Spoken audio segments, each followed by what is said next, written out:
9:37 is the time. It's News Talk 12. No, News Talk 650, KGAB Radio. Liz, I almost gave the call letters and number of an old radio station that I used to work for. You know, it happens. You got to worry about it. Here's the worst thing. You know I'm dyslexic, right?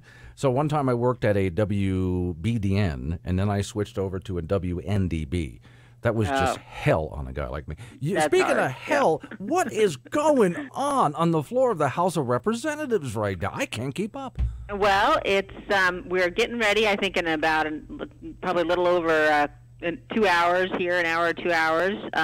We'll have the vote on the ObamaCare repeal replace.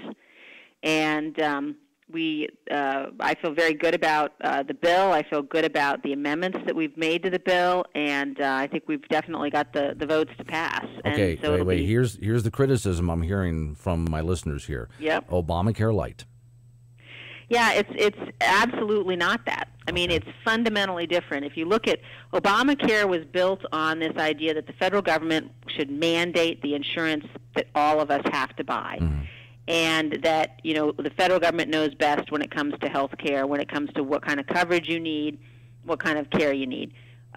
What this bill is fundamentally focused on, restoring power to people and restoring power to the states, giving people the ability to get access to care. One of the things we've done separately is focus on the issue of allowing competition across state lines. The bill, this current bill expands health savings accounts. It puts in place a series of waivers that states themselves can decide that they're going to request. And it, with Tom Price and Seema Verma at HHS, streamlines the whole waiver process. So we're going from a system that was one size fits all. Barack Obama tells you what you got to buy, and whether you need it or not, you got to buy it. Everybody's insurance costs went up. We've got insurers now leaving the market, people not able to get coverage or having to pay outrageous premiums and deductibles. And, you know, you're now in a situation where we're going from that to really restoring power to people. That's what the House bill does. We'll get that out of here hopefully today. We'll pass it, and then it'll go over to the Senate where, you know, they'll hopefully be in a position to, you know, work on it legislatively over there, whatever they're going to do to it, and then get it passed out of there as well. On the phone with me right now is Liz Cheney. We're talking about the bill that they're trying to get through the House of Representatives right now.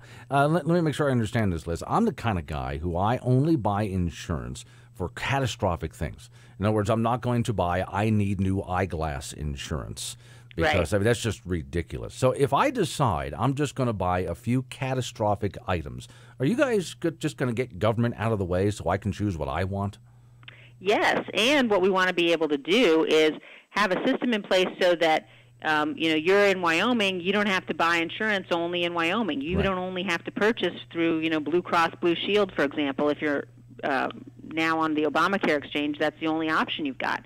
But give you the ability, you know, for example, be in a situation where, you know, our ranchers and farmers, if they want to, they can buy insurance through the National Farm Bureau.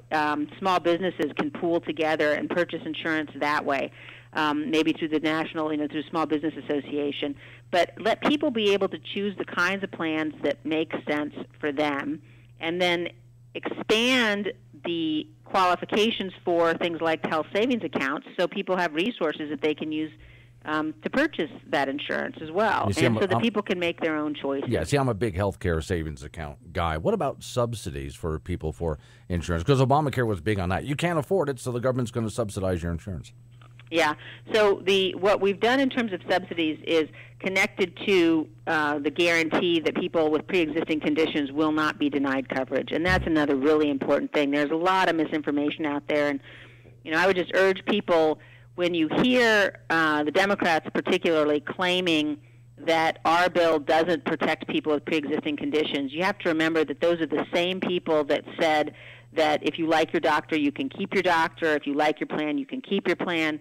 You know, they were lying then, and they're lying now, frankly. So we maintain the guarantee. People with pre-existing conditions cannot be denied coverage.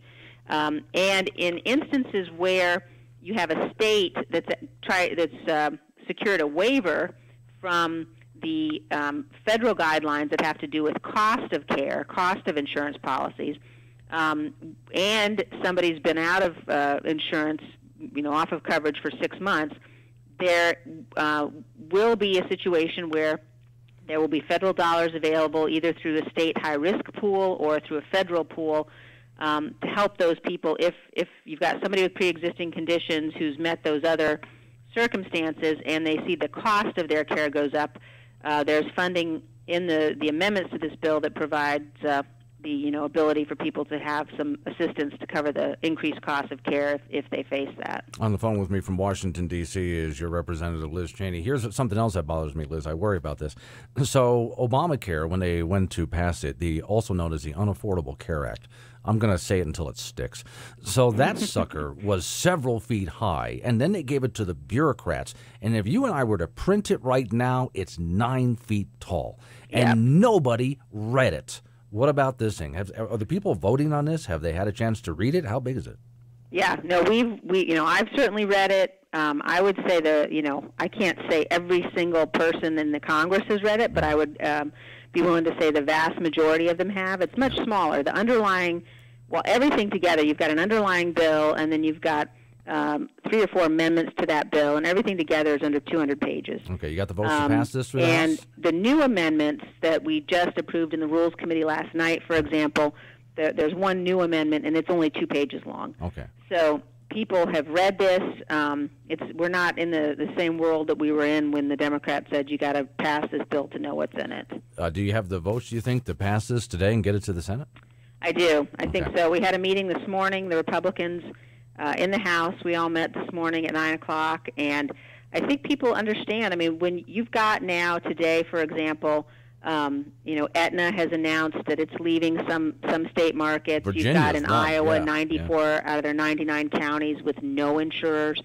Obviously, Wyoming, we've got 1. So, we're in a situation today where if we don't take action, people are going to be facing increased hardship, and we have an obligation, I believe, to take action to repair this damage and to save the healthcare system and to get people back in charge of their own care and their own insurance needs. All right, let's get to something that you originally were going to talk to me about. So there was this big $1 trillion spending bill. Did you vote against that? I did. Okay. I voted no on it, and I voted no for a couple of reasons. This was yesterday, the Omnibus spending bill. The process, first of all, people think, we hear people say that Republicans control the Senate and the House and the White House, and the reality is because of the Senate rules where they require 60 votes to get anything done, we don't control the Senate too many times.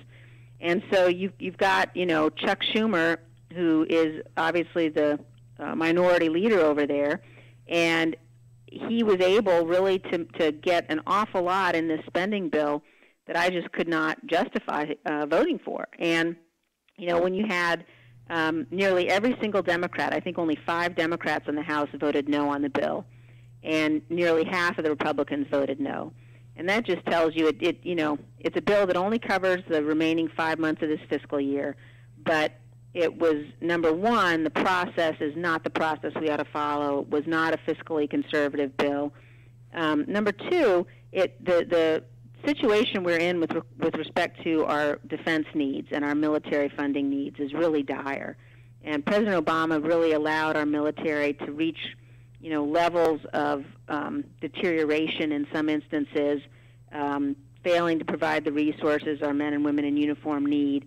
That is just shameful, and we've got to change it. We've got to turn it around, and the amount of money in this bill for the military was, in my view, inadequate, and so that was another reason I voted against it. Okay, well, this is another one that I worried about might have been, since you said yourself, Omnibus Bill, when it had been so big that nobody read the thing. They're just packing stuff in, and it tends to get a lot of pork in there when you're packing things in like that as well, so... Right. Well, and it's not just that, but, you're packing things in that Nancy Pelosi is demanding and packing things in that, Steny Hoyer is demanding. And when the Democrats are in the position where they can demand programs be funded because they are basically saying to us, if you don't put this in there, then when it goes over to the Senate, it's going to fail. That's just we got to stop operating like that. Right. And it's not, in my view, it's not a responsible way for the government to operate. It's not a responsible way. The American people spoke, and the people of Wyoming certainly spoke last November. And they said they wanted fiscal responsibility. They said they wanted cuts to agencies like the EPA. They wanted regulation rolled back. They want the federal government reduced. They want a strong national defense. And I think, certainly my obligation as Wyoming's representative is to make sure that those things that I'm supporting and voting on fulfill what my constituents said that, they wanted to see here. Well, I got a couple minutes with you here, or then your staff will find me and beat me. I know how they work. So, okay, here's the thing. I got your ear for just a moment. In the House of Representatives, I have a suggestion, and the health care bill was a perfect suggestion for this. First time the Republicans tried to pass it, it was this big omnibus health care bill, and it just failed because there's no way you can possibly satisfy everybody. And then the second time through, you guys are having a tough time getting this one through, too. So if you did it instead, that one sentence bill that would have repealed Obamacare, all right, pass that. Yeah. Now, let's go ahead and take care of pre-existing conditions. Pass that as a single bill. Now, would you like to handle, let's say, Medicaid, Medicare? Pass that as a separate bill. In other words, instead of doing a big omnibus bill, which is tough to get passed, and again, very few people read it, if you guys broke it up into smaller bills and handled it issue by issue, you might be able to get more through. Yeah, it was even more complicated than that, Glenn, because for health care, and we're going to be in the same process for tax reform, we are using a procedure that allows us to only have to get 51 votes in the Senate. Right. So we have a way to get around their filibuster, but that procedure, which is called reconciliation, limits and prescribes what you can and can't include. Mm. And so we're constantly in this situation of there are things like, for example, allowing the purchase of insurance across state lines. We wanted that in the underlying bill, but if you put it in that underlying bill, then the bill doesn't qualify for the reconciliation process on the Senate side. Okay. Yeah. So there are all these rules, and the rules of the House are complicated. The rules of the Senate, and I sit over here on the House side, so I don't have as much insight into those, but they seem even more complicated in terms of what we were able to put in and not put into the bill. Well, when it comes to the House of Representatives, Liz, better you than me. Well, I appreciate that. I would rather sit here and talk about it than go through what you're going through. By the way, before I let you go, so how much coffee have you had since yesterday? Well, I've had quite a bit of coffee. Yeah. I'm on the Rules Committee, so we were meeting late last night to pass the amendments and to get all of our work done so that we could vote today on the health care bill. And but it's really it's such an honor to be here and such an honor to be able to represent people back home, and really to know every single day that I'm doing everything possible to make sure that we're delivering on those things folks voted for last November, and that we're going to help get Wyoming growing again and get our economy going. Okay, well, I'm glad we're able to squeeze you in this morning. Okay, get well, back I out am there. Too. Thanks so much for having me on. Not a problem. Anytime, Liz. I appreciate it. 9:50 is the time. It's KGAB Radio.